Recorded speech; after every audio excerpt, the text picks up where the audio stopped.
మరి ఎట్లా కన్నెపల్లి నుంచి ఎల్లంపల్లికి నీళ్లు తేవచ్చు, ఎల్లంపల్లి నుంచి పైదాకా హైదరాబాద్ దాకా ఎట్లా నీళ్లు తీసుకుపోవచ్చో ఒక్క నిమిషం ఆ వీడియో ప్లే చేయమని చెప్పి మా తమ్ములను కోరుతా ఉన్నా. ఒక్కటే కాదు, బ్యారేజీలు, రిజర్వాయర్లు, పంప్ హౌస్లు, సబ్ స్టేషన్లు, టన్నెల్స్, గ్రావిటీ కాల్వల సమాహారం కాళేశ్వరం ప్రాజెక్ట్. గోదావరి నీటిని ఒడిసి పట్టి బృహత్తర ప్రణాళిక.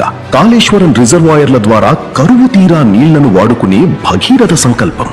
మేడిగడ్డ వద్ద మొదలైన కాళేశ్వర జలధార దశల దశలుగా తెలంగాణ బీడు భూములను తలుపుతుంది.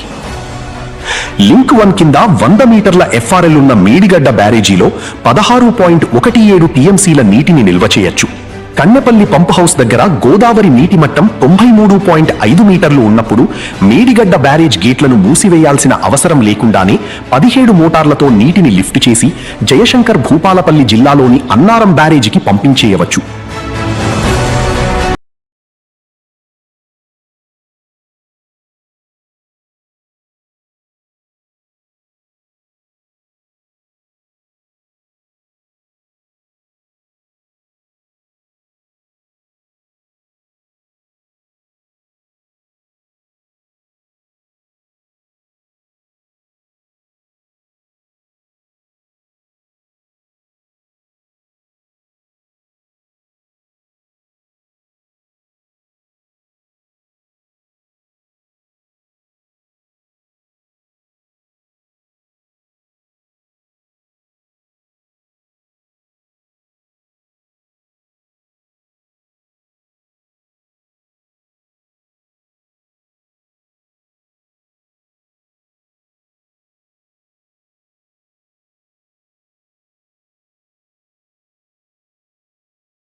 మరియు గ్రావిటీ కాలువల ద్వారా వివిధ రిజర్వాయర్లకు నీటిని తరలించి తెలంగాణ రైతాంగానికి సాగునీరు అందిస్తారు. కాళేశ్వరం తెలంగాణ ప్రాణేశ్వరం. కాళేశ్వరం అంటే మేడి. వాస్తవం ఏంది అంటే, దయచేసి కూర్చోండి, ఎవరు లేవకండి దయచేసి, ఇంకా వీడియోలు ఉన్నాయి, ఆగండి. వాస్తవం ఏంది అంటే, పైకెళ్ళి నీళ్ళు వస్తున్నాయి, కిందికి గోదావరి నుంచి కిందికి నీళ్లు పోతున్నాయి. ఒక్క నిమిషం మీ అందరికి తెలవాలి కాబట్టి చెప్తున్నా. తెలంగాణ భౌగోళికంగా ఎట్లుంటుంది అంటే, ఇట్లా ఒక గుడిసె తిరుగుంటుంది తెలంగాణ రాష్ట్రం. ఒక వరుసకెళ్ళి కిందికెళ్ళి 80 మీటర్ల మీదకెళ్ళి గోదావరి పోతుంది, 80, 90, 100 మీటర్ల మీదకెళ్ళి. ఇంకో వరుసకెళ్ళి ఇంకో దిక్కుకెళ్ళి కృష్ణానది 120, 130 మీటర్ల మీదకెళ్ళి కృష్ణానది పోతుంది. ఆడికెళ్ళి పైకి నీళ్లు తీసుకుపోవాలి, ఎందుకంటే భూములన్నీ పైన ఉన్నాయి, నదులు కింద ఉన్నాయి. అందుకోసమే కేసీఆర్ గారు కాళేశ్వరం అనే ప్రాజెక్టును డిజైన్ చేసిండు. మరి కాళేశ్వరం అనే ప్రాజెక్టు యొక్క గొప్పతనం ఏంది అంటే, ఇళ్ళకెళ్ళి నీళ్లు 3 రకాలుగా తీసుకోవచ్చు.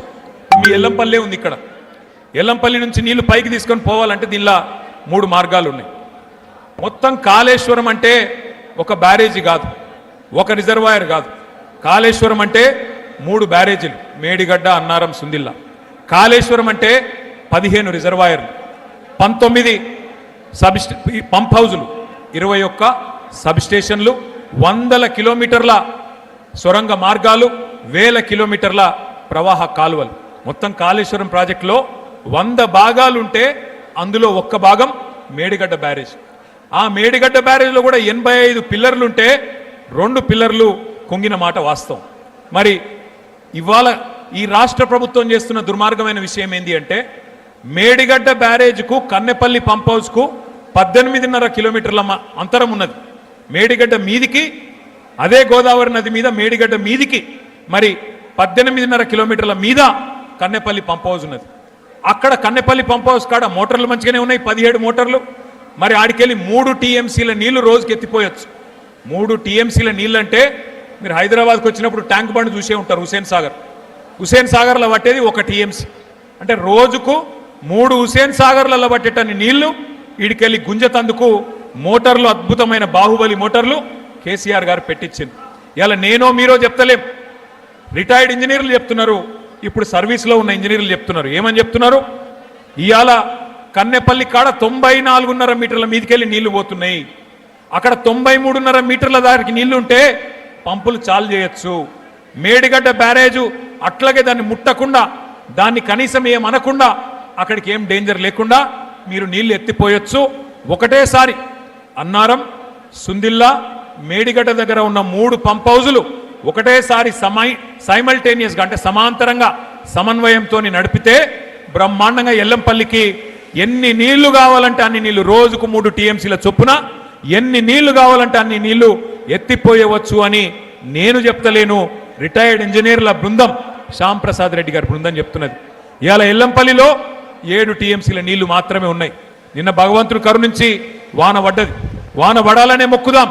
కానీ కాళేశ్వరం యొక్క గొప్పతనం ఏంది అంటే, బాగా వర్షం పడ్డది అనుకోండి, పైన మహారాష్ట్రలో బాగా వర్షం పడ్డది, ఎక్కువ వర్షం వచ్చింది అనుకో, ఎస్ఆర్ఎస్పి మొత్తం నిండుతుంది.